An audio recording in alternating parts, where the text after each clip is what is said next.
Our top story this morning, though. The two Koreas are holding their fourth round of high-level talks at the truce village of Panmunjom. According to the government here in Seoul, the talks are to check on how well South and North Korea are implementing their April summit agreement, dubbed the Panmunjom Declaration, and to discuss the next inter-Korean summit.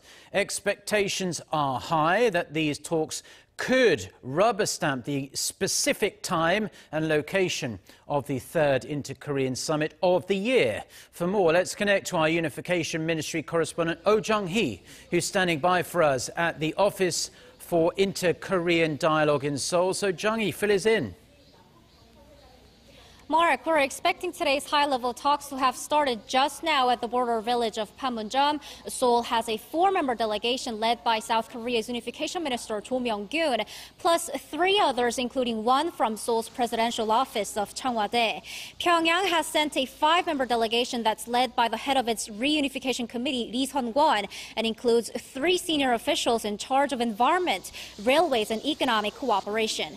Before leaving Seoul, the South Korean delegation said the two Koreas will be discussing how much they've implemented the Panmunjom Declaration, which will cover the two sides' cooperation in various fields, and holding another summit in the fall. The delegation added it may have some things to hear from the North about international sanctions, but highlighted inter-Korean relations and Pyongyang-Washington relations will have to progress together. Take a look.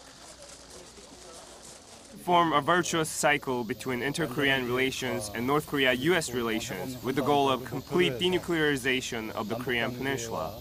Denuclearization and improvement of Seoul-Pyongyang relations could promote one another.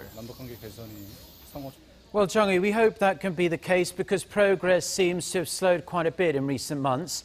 So with that in mind, I'd like to hear your thoughts on the prospects for today's talks. Can we really expect to have the date and location of the next inter-Korean summit determined today? The presidential office here in Seoul has been sounding very upbeat. You're right. When the leaders of Seoul and Pyongyang met for the first time in April, they agreed President Moon Jae-in would visit Pyongyang in the fall.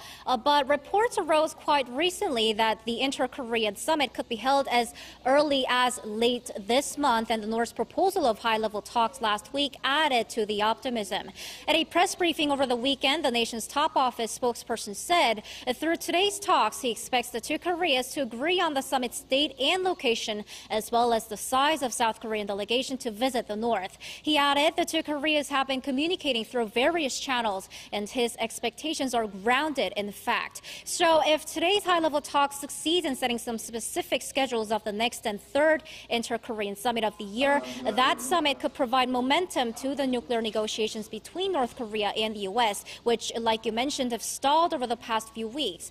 For now, it's widely speculated the summit will take place later this month in Pyongyang. But we can't be overly optimistic. North Korean state media continued until yesterday to criticize Seoul for joining in with the international sanctions campaign, and Pyongyang could take advantage of today's meeting to officially express complaints towards Seoul. The two Koreas also formed their delegations quite differently, meaning they may have different priorities for today's talks.